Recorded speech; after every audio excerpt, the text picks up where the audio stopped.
Good. So, now we are moving out, so it is the heart and the soul that will be in command or be taking more and more command of how your life is going to proceed.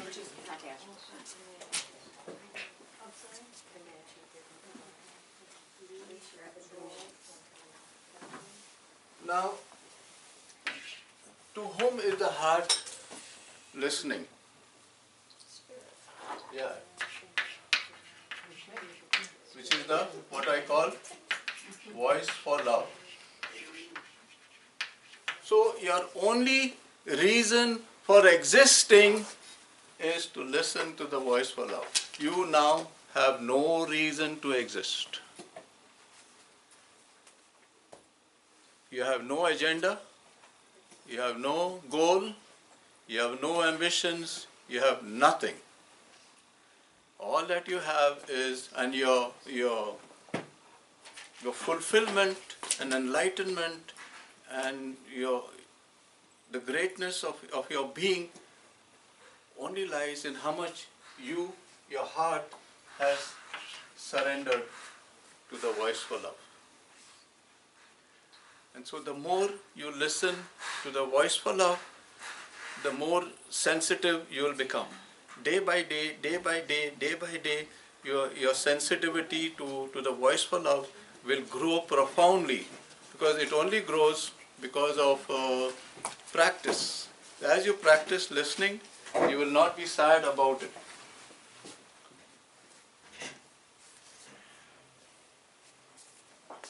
Now, the soul and the heart listens to this, and the soul and the heart, because it listens to this, now controls the world. What's the meaning of control the world? I explained to you the meaning of the world. What is the world? The world is the place where you live, the place where you work, the place where you go to the library, the place, all these, this is your world. Croton and its surroundings is your world. You meet them, so that is your universe. His universe is different, her universe is different. We all live in different universes. So, if we listen to the voice for love, we will be changing the universe in which we live. The universe will respond, because you're not angry, you're not judging, you're not condemning, you're not doormatting, you're offering to the world what the voice of love is telling you to give it. And the world will change. And because it is Bible spirituality, I have to give you a quotation from Jesus Christ. That's the meaning of what he said. All power in heaven and earth are given unto you. That's the power. That's the power. The power of operating from your soul and the heart. And you operate from the soul and the heart because you are listening only to one voice and no other voice. And by doing this, the world or the universe to which you have been sent now begins to change, because all power in heaven and earth have been given unto. Can you see how we interpreted egoistically those words? All power in heaven and earth is given to me. Yeah. It's the martyrs. It's the martyrs. Yeah. Isn't that great? So now, what is the meaning of the word all power in heaven and earth is given unto me? What is that power? The power of listening to the voice for love. Who said it right away? Listening to the voice for love. And now this whole thing coming from the voice of love and getting into this whole thing becomes for you a place of life.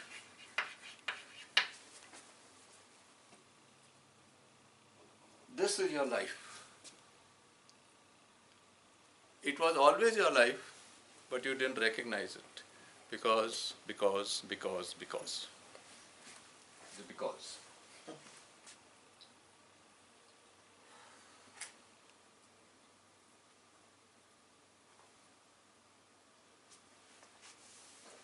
The world will change because it begins to see power. The power of Mother Teresa. It begins to see, it begins to get. So my dear friends, this is what I want to tell you. And it's, you can never go to heaven alone. Can never go to heaven alone. Impossible. So in a way, by doing this, and you're changing the world is changing so that it can go and listen to the voice for love. The world changes, and you don't bring the world to God, but you bring God to the world. You bring love to the world, and the world comes, I want more of that. And we all had that example, great example of Gina. Gina brought the world, brought the voice of love to the world, and the world says, we would like to have more of these kind of people. So, and because of Gina, whoever was that, changed. She changed the world. How does she change? Because all power in heaven and earth are given to us. Another voice has touched you. The voice of the ego. Did I have an ego? I don't even know what's the ego now. Because you have dissolved the ego into the heart of the Holy Spirit. The ego has been dissolved, or in the process of dissolution. And that's, my dear friend, is the spirituality of the heart. We begin, therefore. We told you spirituality is a journey. So we have all gone on a journey.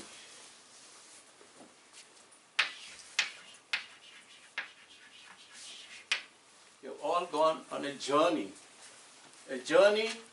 that has no distance, a journey that has no destination.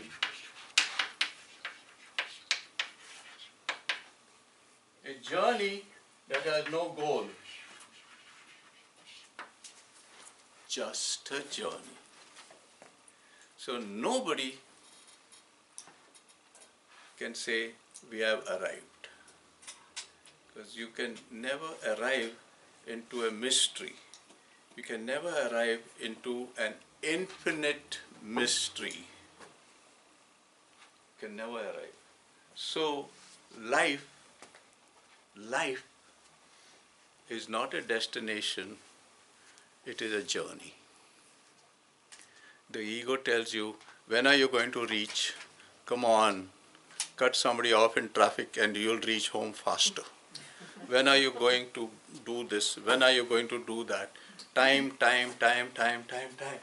And here we have gone on a journey that has no distance, has no destination, and has no goal. We have gone, but it's a beautiful journey. So what is this journey about? This journey is about from the false to the truth.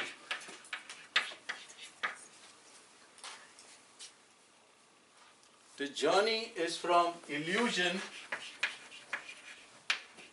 that we were living in to reality.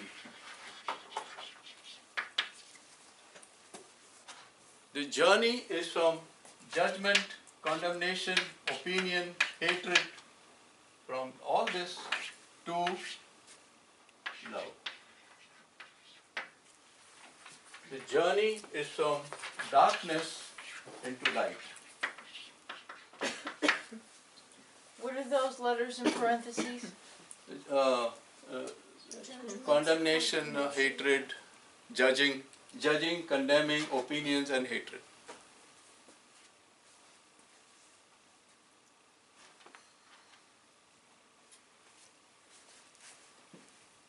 And this journey has not been alone, because this journey you have undertaken with putting on, I told you that long ago, remember? Putting on the mind of Christ. Put you on the mind of Christ. I now no longer live, Christ lives in me. That can be your song of life. I now no longer live. I am the one who has accepted my inheritance. That's what we say in the Mass very often. Oh Lord, thank you for your inheritance. Our inheritance is the sonship. Our inheritance is accepting the Christ. Our inheritance is being enlightened. Our inheritance is accepting to be the perfect image of God, infinite and eternal. That is our inheritance. So our journey is from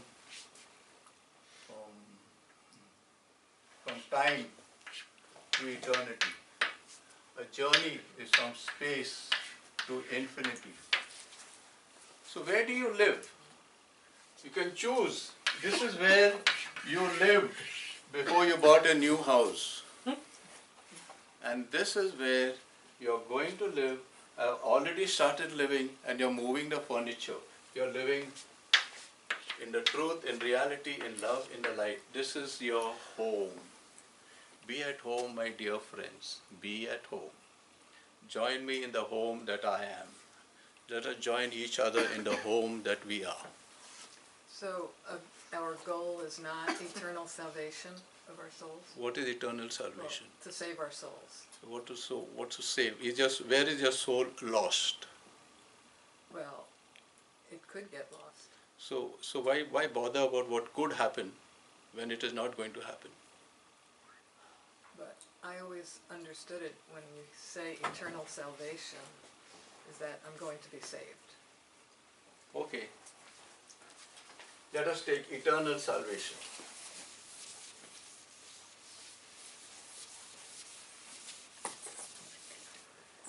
Let us take the meaning of the word salvation. So you are going to be saved from what? Damnation. Damnation.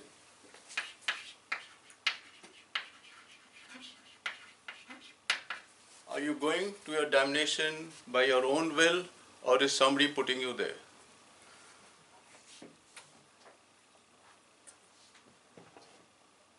I'm not sure, because I've always believed that when Judgment Day, So there'll if be an you're not accounting, sure, there'll be an accounting, and I don't know. So if you're not sure, why believe in that? Why believe in something that I'm not sure? Well, I do believe in judgment. Okay, judgment. See, where we are going.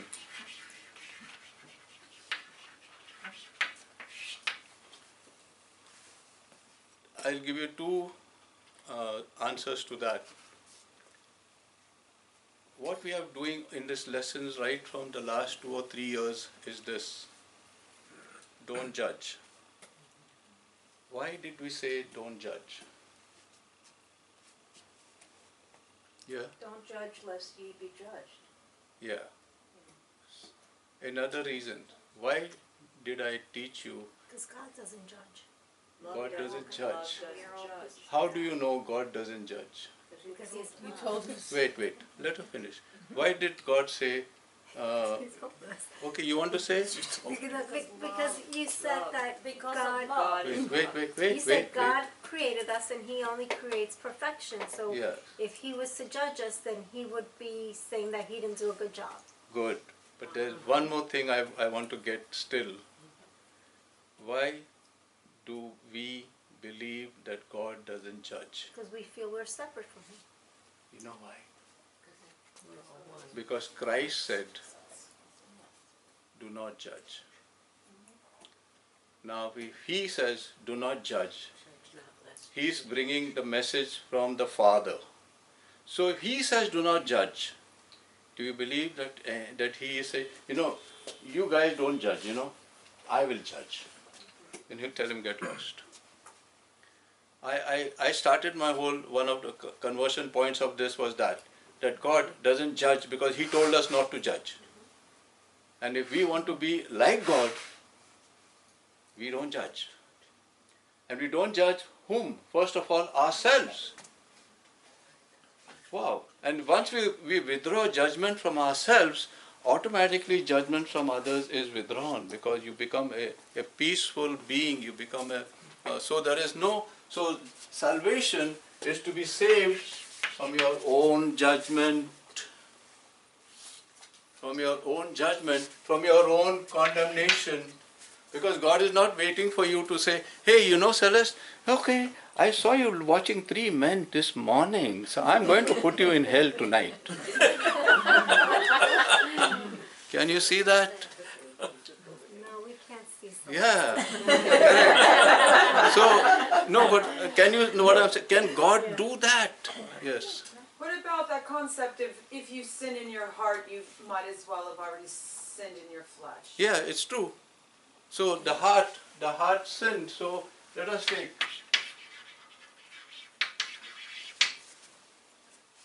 Oh, of course. Hmm? Of course.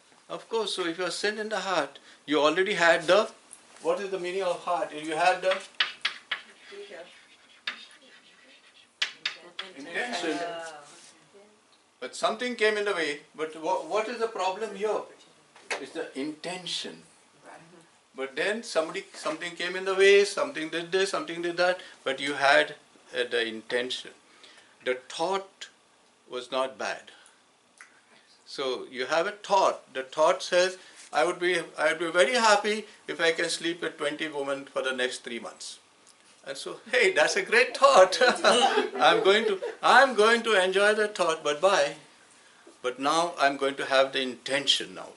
How will I manipulate somebody to come to bed? And how will I manipulate? And then you have the sin in the heart. So whether you go to sleep physically or not, you have already done it.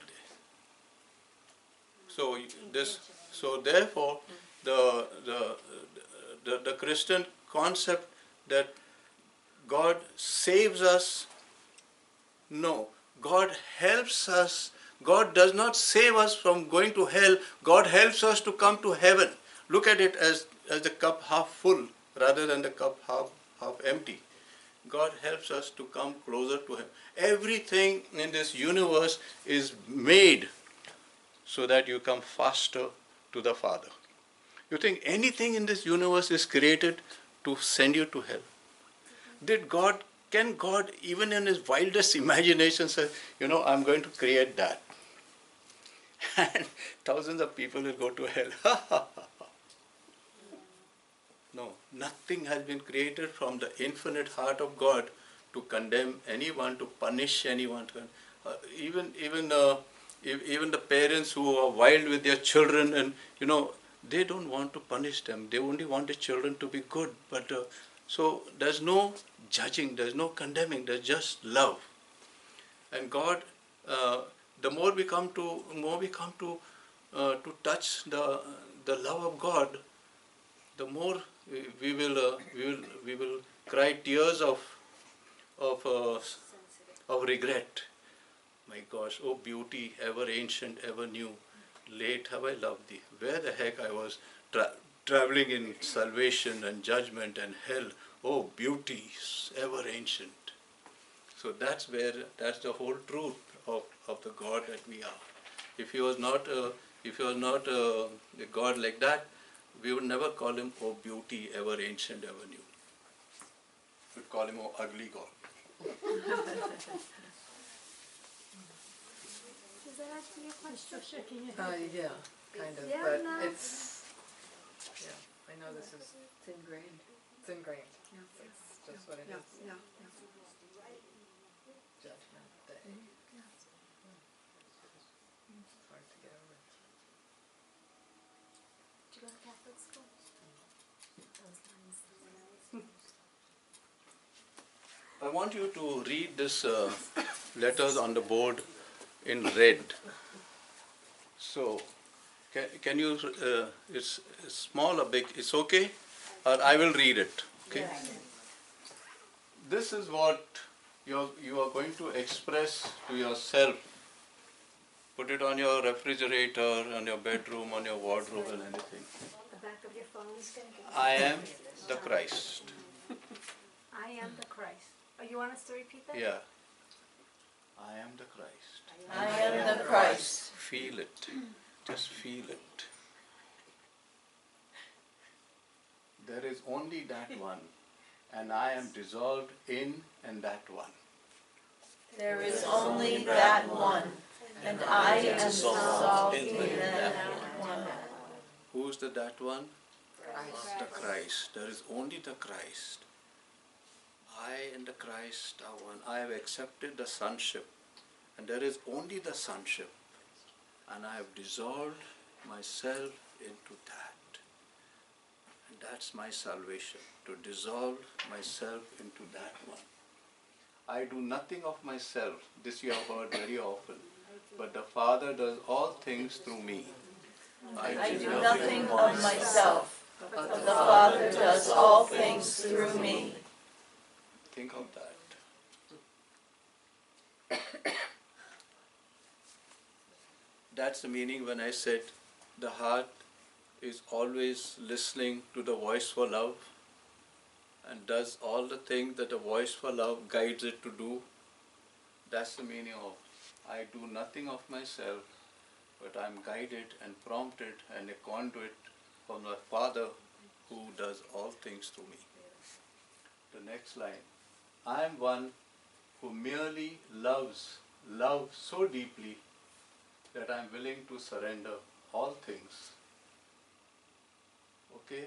I am the one who merely loves so deeply deeply that I am willing to surrender all things that I once knew to be myself. That's what we said. You're surrendering your body, you're surrendering your mind, you're surrendering your past, you're surrendering, and you're a journey from falsehood to reality, from illusion to truth, from darkness to light, that you're surrendering all that. I'm one who merely loves love, so love is capital here. I'm merely one who loves love so deeply. You remember in the beginning of the classes I taught you this, that none of us have ever loved. Now maybe you're getting an idea of what I was hinting at, what the love is really. It has nothing to do with romance, it has nothing to do with affection. It's another dynamic altogether. That my true self, who is Christ, informs my every decision. That my true self, who is Christ, informs my every decision. So the Christ, listening to the heart listening to the Holy Spirit, listening to the Christ within you, He informs your every decision, every gesture, my every extension of the good, the holy, and the beautiful. Informs my every decision, my every gesture, my every extension of the good, The holy, and the beautiful. That is a prayer. That is a prayer. So you're not asking God for anything, you're declaring the truth of your being. And the more you declare the truth of your being to yourself, the more you become that being.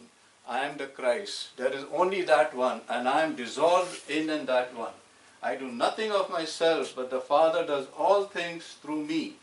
I am one who merely loves love so deeply that I am willing to surrender all things that I once knew to be myself. That my true self, who is Christ, informs every decision, every gesture, every extension of the good, holy, and the beautiful. And as you do that, whatever remnant of the ego is lurking around, now it's finished. It's finished because you're declaring your truth. You're declaring. You're not giving any any leeway for anything else to exist. You have plugged all the holes and everything. No rat and mice can come inside. No squirrels can do anything else. So that, my dear friends, is where you are now. And we will proceed on our journey next week, same time, same place, same face. Thank you, Father. Thank you, Father. Thank you.